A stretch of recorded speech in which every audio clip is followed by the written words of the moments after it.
नमस्कार सभी मित्रों का। असिस्टेंट प्रोफेसर की तैयारी करने वाले कर्मवीर ज्योग्राफरों का आभार और इच्छा है कि आप मिडिल अक्टूबर तक इतने प्रिपेयर हो जाएंगे कि दुनिया की कोई ताकत असिस्टेंट प्रोफेसर के उस मंजिल तक जाने से आपको रोक नहीं सकते। बस हमेशा कहता हूँ कि चिराग जैन की वो लाइन हमेशा याद रखना कि जिसको तुम नाकामी समझकर थक हार बैठ रहे हो ना, उसके ठीक एक कदम पे तेरी मंजिल का दरवाजा है, तो रुकना मत क्योंकि मंजिल बहुत नजदीक है। पिछली क्लास में मैंने आर्थिक ज्योग्राफी का आधा चैप्टर करवाया था, क्लास लंबी होने के कारण, और बच्चों की ये डिमांड थी कि सर पर डे आप है वो वीडियो अपलोड कीजिए। मैंने कोशिश की है कि मैं जो 3 से 4 दिन में वीडियो अपलोड करता था उसको मैं 2 दिन में करूं, और धीरे धीरे जब मुझे समय मिलना शुरू हो जाएगा तो मैं रोजाना करूंगा। और मेरी तो ये इच्छा है कि मैं जो टप से टप आपके कंसेप्ट है, उन कंसेप्टों की क्लास भी मैं आपको प्रोवाइड करवाऊं, लेकिन ये सब भविष्य के गर्भ में छिपा हुआ है। समय के साथ जो नेचर हमारे साथ करेगी हम उसी तरीके से काम करते रहेंगे। तो बिना किसी समय को जाया करते जो हमारा शेष पार्ट रह गया था इकोनॉमिक ज्योग्राफी का, वो आज की क्लास में अपन पूरा करेंगे।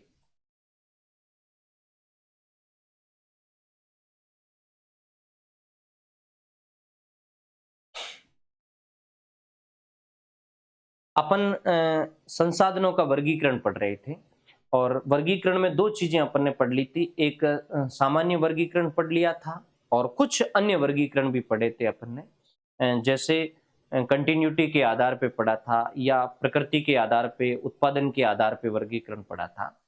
आज जो हमारा वर्गीकरण आ रहा है उसमें दो चीजें हम बढ़िया ढंग से देखने वाले हैं। एक है अधिकार क्षेत्र के आधार पे। अधिकार क्षेत्र के आधार पे तीन तरह के हैं: व्यक्तिगत, राष्ट्रीय और अंतर्राष्ट्रीय। यहां भी मैं आपको ये सलाह दूंगा कि राष्ट्रीय, अंतर्राष्ट्रीय और व्यक्तिगत की परिभाषा बढ़िया ढंग से पढ़ लेना और उसके एग्जाम्पल पढ़ लेना। कोई लंबा चैप्टर आपको पढ़ने की जरूरत नहीं। अंतर्राष्ट्रीय का थोड़ा एग्जाम्पल बढ़िया तरीके से देख लेना, और उसमें जो महासागरों की सीमाएं हैं कि स्पेशल इकोनॉमिक जोन कहाँ तक आएगा और सागर सीमा कहाँ तक आएगी, उस देश का अधिकार किस बैंड तक रहेगा, उसका एक सिंपल सा चैप्टर है, उसको आप कहीं से ढूंढ लेना। एक है विकास के स्तर के आधार पे किसी भी संसाधन का डेवलपमेंट कितना हुआ है। संसाधन का डेवलपमेंट कितना हुआ हो, देश का नहीं, संसाधन का डेवलपमेंट कितना हुआ, उसके आधार पे क्लासिफिकेशन चलता है। तो वो तीन तरह के हैं। एक तो है संभावी संसाधन, एक है भंडार और एक है संचित कोष। जैसे ये आ जाए कौन विकास के स्तर के आधार पे क्लासिफिकेशन में नहीं आता है, तो ये तीन चीजें हैं आपको ध्यान रखना है। उसके बाद एक वर्गीकरण आता है जिमरमैन और ओवेन का वर्गीकरण। देखो ये दोनों अलग अलग है, मैंने थोड़ा साथ में लिख दिया। जिमरमैन ने अलग क्लासिफिकेशन दिया और ओवेन ने अलग क्लासिफिकेशन दिया।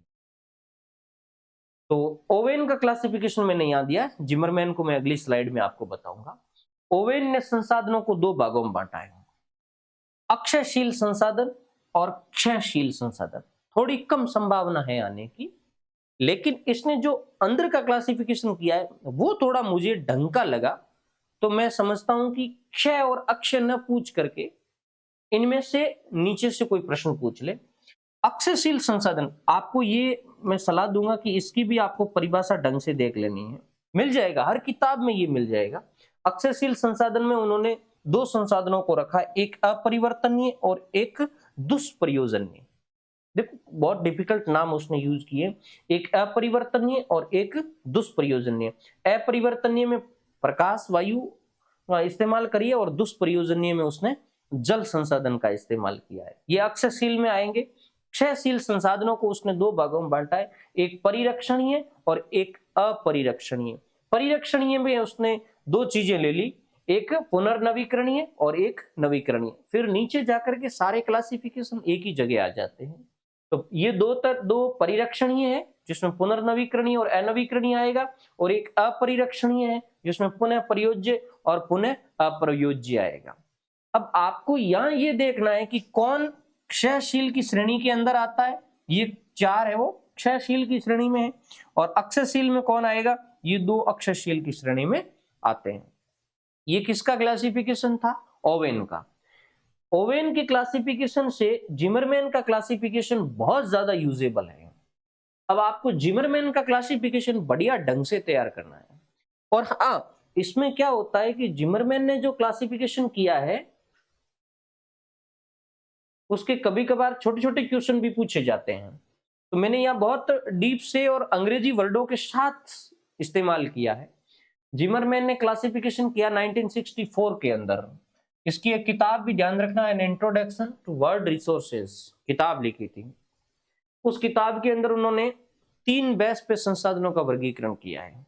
अब हमारे सामने ये प्रश्न आ जाए कि उपलब्धता के आधार पर संसाधनों की श्रेणी नहीं है, वो जिमरमैन शब्द इस्तेमाल करे या नहीं करे कोई ज्यादा फर्क नहीं पड़ता है, लेकिन उसने कह दिया कि उपलब्धता के आधार पर संसाधनों की श्रेणी नहीं है और उसमें अनयूज्ड आ जाता है, और बाकी 3 ये आ जाता है, यूबिक्विटीज आ जाता है, कमोडिटीज आ जाता है, रेयरिटीज आ जाता है, और एक आ जाता अनयूज्ड।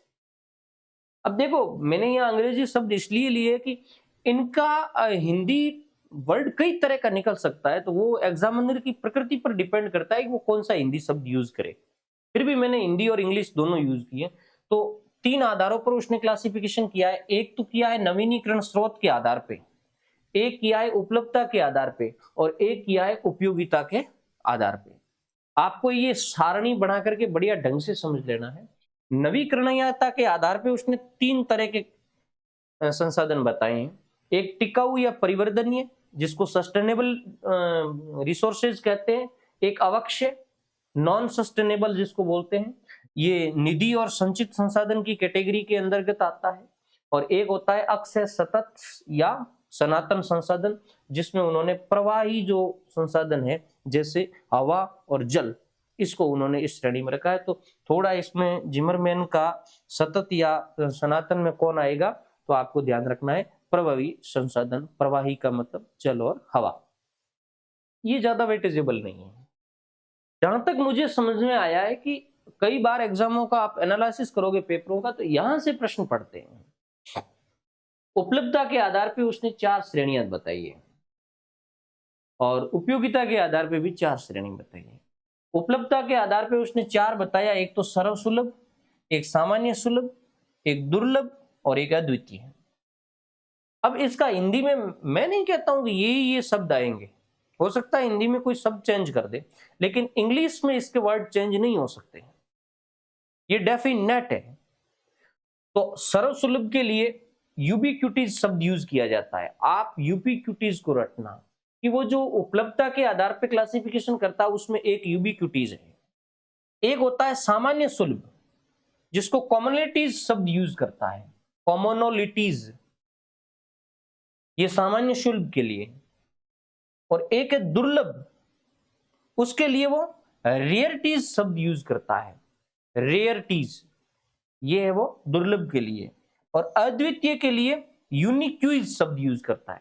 अब देखो, ये है यूबिक्विटीज, और इसके लिए उसने शब्द यूज किया है यूनिक्यूज। आप समझोगे ये दोनों एक है, दोनों अलग है, ये अद्वितीय है और वो सर्वसुलभ है। अब ये तो नाम याद कर लिए, अब आपको इनकी परिभाषा ध्यान रखनी है। मैं कहता हूं इनके एग्जाम्पल की जरूरत नहीं है, इसका एग्जाम्पल पढ़ने की आवश्यकता नहीं है, इनकी परिभाषा आपको ध्यान में रखनी जरूरी है। कौन इन जिमरमैन सर्वसुलभ किसको मानता है, दुर्लभ किसको मानता है, एक एक लाइन का मैटर है। उसके बाद है उपयोगिता के आधार पर क्लासिफिकेशन। उपयोगिता के आधार पर भी 4 तरह का क्लासिफिकेशन है, अप्रयुक्त, अप्रयोजनीय, शक्य और गुप्त। अप्रयुक्त, ध्यान से सुनना, अप्रयुक्त के लिए उसने अनयूज्ड शब्द इस्तेमाल किया। अप्रयोजनीय के लिए अनयूजेबल शब्द यूज किया है। ये तो है अनयूज्ड और ये है अनयूजेबल। तो अनयूज्ड, अनयूजेबल, फिर शक्य, शक्य के लिए पोटेंटियल, पोटेंटियल के लिए एक शब्द और भी आता है हिंदी में, विभव, विभव, शक्य या पोटेंटियल, और एक गुप्त, लिटेंट जिसको कहते हैं। ये 4 किसके आधार पे हैं, उपयोगिता के आधार पे हैं। अनयूज्ड, अनयूजेबल, पोटेंटियल और लेटेंट। और हाँ, इनमें से कईयों के एग्जाम्पल भी है, जैसे रेयर का उसने एग्जाम्पल भी दिया है, अद्वितीय का भी दिया है। और ये जो है ना अप्रयुक्त यानी उपयोगिता के आधार पे इसका उन्होंने अच्छा एग्जाम्पल दिया है, तो आप इनके एग्जाम्पल भी देख लेना जिसको जिमरमैन ने दिया है, बाकी कहीं ढूंढने की जरूरत नहीं। अब जैसे सर्व सुलभ है तो ये तो सब जगह है, जैसे मिट्टी है, हवा है, वायु है, तो इसका उन्होंने लिखा ही नहीं है, तो आप कहीं नेट पे सर्च करते रहना कि सर्व सुलभ जिमरमैन ने किसको सर्व सुलभ माना, ये कोई इंपॉर्टेंट बात नहीं। जो किताब में उसने दिया है आप किताब से बाहर मत जाओ। मैं आपको 100% कहता हूं कि जब एग्जामिनर पेपर सेट करता है तो वो किताब से बाहर नहीं जाता है, तो आपको भी एक ऑथेंटिक किताब से बाहर नहीं जाना है। जिमरमैन को किसी ऑथेंटिक किताब से पढ़ लेना, बाहर कहीं घूमने की आवश्यकता नहीं है। उसके बाद नेक्स्ट है संसाधन वितरण। अगला जो हमारा चैप्टर आता है वो है संसाधन वितरण का। ये थोड़ा लंबा चैप्टर भी है लेकिन इतना विशेष नहीं है। संसाधन वितरण में आपको वन, ऊर्जा और खनिज, इसका इन्होंने डिटेल से दिया है, डिटेल से पढ़ना है। वन का क्या पढ़ना है, दुनिया की वनस्पति टाइप पढ़ लेना, और दुनिया की वनस्पति टाइप है वो आपके दूसरे वाले जो चैप्टर है उसमें भी आपके काम आ जाएंगे। तो दुनिया के वन और इंडिया वाले में भी ये चीज है वो यूजेबल हो जाएगी आपके। ऊर्जा, ऊर्जा में आप कोयला, पेट्रोलियम और प्राकृतिक गैस, इसका विश्व वितरण बड़े ढंग से पढ़ना। और विश्व वितरण में भी इसमें जो प्रमुख उत्पादक देश है, जैसे टॉप कौन चल रहे हैं, आधुनिक आंकड़े आपको, आधुनिक मतलब वर्तमान के आंकड़े आपको याद करने हैं। और कुछ स्पेसिफिक खाने, जैसे कोयले की खाने कौन सी है, पेट्रोलियम का जो सऊदी अरेबिया के कौन से बेल्ट है वो ज्यादा उत्पादित करते हैं, कुवैत के अंदर कौन से हैं, तो इस तरीके से एक एक आपको खान मिल जाएगी। इराक के अंदर कौन सा प्रसिद्ध स्थान है, इसमें ईरान में आपका कौन सा प्रसिद्ध स्थान है, तो ये प्रमुख देश और प्रमुख खाने भी आपको ध्यान होनी चाहिए। और खनिजों का भी आपको वितरण, जैसे लोएस्ट है तो दुनिया में बड़ा प्रोडक्टर देश कौन सा है, मैंगनीज है तो कौन सा है। इसमें मेजर मेजर खनिज, छोटे खनिजों की तरफ आपको नहीं जाना, मेजर मेजर खनिज देखने हैं जिसमें सर्वाधिक उत्पादक और वितरक, यानी सबसे ज्यादा पैदा कौन करता है और कहाँ कहाँ ये पाए जाते हैं। इसके अलावा राष्ट्रों का नाम रखना है, एक नवीनतम रिपोर्ट भी आपके पास हो दुनिया की तो वो आपको ध्यान रखना है।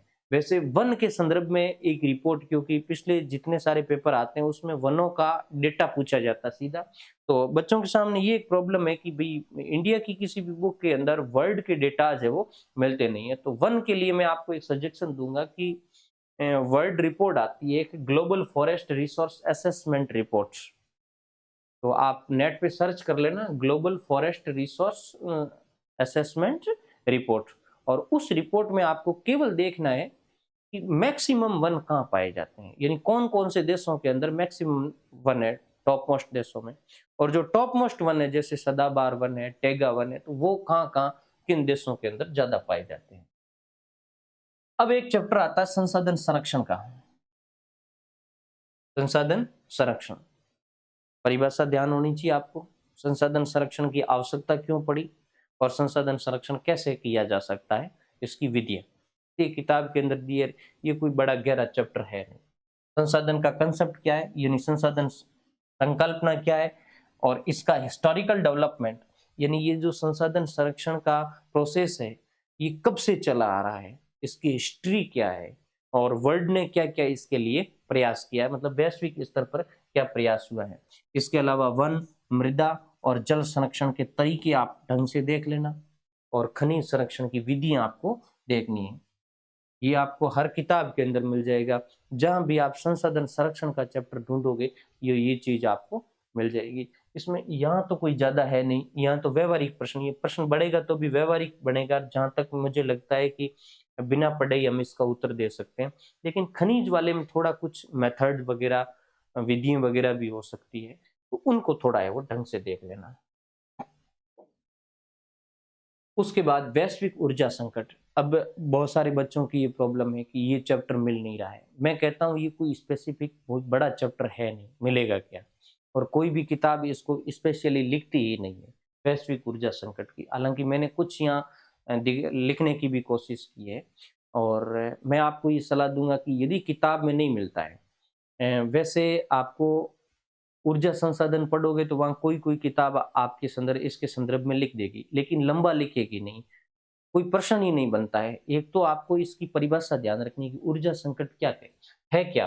तो इसका अर्थ है, उसको आप थोड़ा ढंग से देख लेना। मैंने स्पष्ट लिखा है कि ऊर्जा आपूर्ति में अचानक कमी। आपको कोई भी ऐसा कोटेशन, कोई भी आपको डेफिनिशन ऐसी मिले, जो ऊर्जा के अंदर कमी को इंगित करती है या ऊर्जा के अंदर ह्रास को इंगित करती है, तो वो एक प्रकार का ऊर्जा संकट है। ये वैश्विक देशों के सामने आने वाला है, किसी एक छोटे से भौगोलिक प्रदेश के लिए आने वाला संकट नहीं है, कि वैश्विक देशों के सामने ऊर्जा की आपूर्ति में होने वाली कमी है। ज़रूरी नहीं है कि यहाँ ऊर्जा खत्म हो जाती है। जैसे ये आपके सामने दे दे कि कौन वैश्विक ऊर्जा संकट को इंगित नहीं करता है, और उसमें आपको 4 चैप्टर दे दे, और उसमें एक चीज़ ऐसी है कि भई जैसे कोयला खत्म हो रहा है, ये ऊर्जा संकट की श्रेणी में नहीं आता है। ऊर्जा संकट की श्रेणी में आता है ऊर्जा की आपूर्ति की जो कंटिन्यूटी बनी हुई है, उस कंटिन्यूटी में अचानक गिरावट आ जाती है। वो एक ऊर्जा संकट है। बाकी कोयले की कमी आज तक दुनिया में अभी तक नहीं है, वो आने वाले समय में होगी, वो एक अलग बात है। तो इसका अर्थ, और हाँ, इसके कारण क्या है, ये भी देख लेना, और इसका वर्तमान परिदृश्य क्या है। वर्तमान परिदृश्य के बारे में मैं थोड़ा-सा आपको बताऊँगा। कारणों में तो क्या हो सकता है, नेचुरल कारण हो सकते हैं, मानवीय कारण हो सकते हैं, जैसे राजनीति, युद्ध आदि। आज तक दुनिया के अंदर कई ऊर्जा संकट आए हैं। जैसे खाड़ी संकट आया है, तो ये एक प्रकार का पॉलिटिकल या ह्यूमन मेड रीजन था। तो आपको यहाँ भी ये भी ध्यान रखना है कि इनके कारणों में प्राकृतिक और मानवीय दोनों कारण हैं। वर्तमान परिदृश्य, अब यहाँ आपको क्या करना है कि किताबों में आपको स्पेसिफिक मिलेगा नहीं ये, तो आपको नेट सर्च करना है, वैश्विक ऊर्जा संकट, और वहाँ से कुछ डेटा निकल कर के आ जाएँगे। आप किसी अच्छी ऑथेंटिक साइट से या तो आपको दृष्टि का कोई लेख मिल जाएगा, या ये यूपीएससी के संदर्भ में कोई प्रश्न का आंसर मिल जाएगा। एनर्जी क्राइसिस का। देखो हिंदी के अंदर यदि नहीं मिले, तो आप एनर्जी क्राइसिस इंग्लिश में सर्च करना, तो उससे मेजर मेजर पॉइंट निकल जाएगी। पॉइंट निकलेंगे तो हमें आइडिया लग जाएगा कि बेसिकली इस मैटर में है क्या। तो जो वर्तमान परिदृश्य है, उसमें पेट्रोलियम संकट सबसे बड़ा ऊर्जा संकट है, जो राजनीतिक कारणों की वजह से आता है। और इसमें अ, तेल का जो अपना संगठन बना हुआ है, तेल निर्यातक देशों का, वो समय-समय पर अपनी पॉलिसियाँ बदलते हैं, उसके चलते भी दुनिया के कुछ देशों के अंदर तेल संकट पैदा होता है। तो राजनीतिक कारणों से भी पेट्रोलियम संकट आता है, तेल नीति के कारण से आपूर्ति में कमी आ जाती है। इसके अलावा खाड़ी युद्धों को आप देख लेना, जो ऊर्जा संकट के बहुत बड़े कारण बने थे। और इसके अलावा वर्तमान में ऊर्जा संकट का सबसे बड़ा जो एक कारण बना था, वो रूस-यूक्रेन युद्ध था। आपने सुना हो तो इसके संदर्भ में भी थोड़ा देख लेना, कौन से देश इससे प्रभावित हुए थे। रूस की गैस सप्लाई यूरोप यूरोप के देशों को बंद हुई थी, तो किन देशों पे असर पड़ा था। तो ये एक छोटा-सा चैप्टर है। उसके बाद आता है कुछ सिंपल से चैप्टर दिए हैं, वैश्वीकरण के अर्थव्यवस्था पर प्रभाव। बड़ा चैप्टर है नहीं, सिंपल सा। आपको जब ये स्पेशल इकोनॉमी में नहीं मिले, तो आप वैश्वीकरण सर्च कर लेना, और वैश्वीकरण के अंदर वैश्वीकरण के प्रभाव देख लेना। और उन प्रभावों में 8-10 जो भी प्रभाव दिए, एक देश की अर्थव्यवस्था पे क्या प्रभाव पड़ेगा, राजनीति पे क्या प्रभाव पड़ेगा, विदेश नीति पे क्या प्रभाव पड़ेगा। तो वैश्वीकरण के अर्थव्यवस्था पर प्रभाव उसमें अलग से दिए हुए हैं कि ये अर्थव्यवस्था पे प्रभाव पड़ते हैं, ये विदेश नीति पे प्रभाव पड़ते हैं, ये राजनीति में पड़ते हैं, तो अर्थव्यवस्था पर क्या प्रभाव है, उसको थोड़ा डिटेल से देख लेना है। और उसमें आपको ये बताएगा कि विकसित अर्थव्यवस्था पर क्या प्रभाव पड़ता है, विकासशील अर्थव्यवस्था पर क्या प्रभाव पड़ता है, या एक अविकसित या पिछड़ी अर्थव्यवस्था पे क्या प्रभाव पड़ता है, उसको आप अलग से निकाल लेना। उसके बाद आपका जो चैप्टर, अंतिम चैप्टर है, वो है विश्व व्यापार संघ, रीजनल ब्लॉक, जो ट्रेड के लिए हैं। तो बहुत सारे आपको रीजनल ब्लॉक मिलेंगे ट्रेड के लिए। आपको कुछ मेजर है, उनको थोड़ा डीप से देख लेना। मेजर मेजर मैंने यहाँ दे दिए हैं। एक तो आप ईयू को देखना, ईईसी या ईयू, यूरोपियन इकोनॉमिक काउंसिल, जो बाद में यूरोपियन आर्थिक सहयोग संगठन बना था। इसके अलावा लाप्टा को देखना, आसियान को देखना, सार्क को देखना, जी8 जो पहले जी7 था, उसके बाद ओपेक को देखना, ब्रिक्स को देखना, नाफ्टा को देखना, और गेट और डब्ल्यूटीओ को देखना। हालांकि ये रीजनल नहीं है, फिर भी हो सकता है कि एग्जामिनर पॉइंट ऑफ व्यू से गेट पे चला जाए या डब्ल्यूटीओ पे चला जाए। तो ये हो गए आपके रीजनल ब्लॉक। इन ब्लॉकों में क्या देखना है, इनकी स्थापना कब हुई, इनका मुख्यालय कहाँ है, कौन देश इसमें शामिल है, और जो अपने भारत से रिलेटेड है उनका ध्येय क्या है, उद्देश्य क्या है। तो ये आपका इकोनॉमिक ज्योग्राफी का चैप्टर क्लियर हो गया। अगली क्लास में मैं कोशिश करूंगा एग्रीकल्चर ज्योग्राफी से रिलेटेड चैप्टर आप तक पहुंचा सकूं।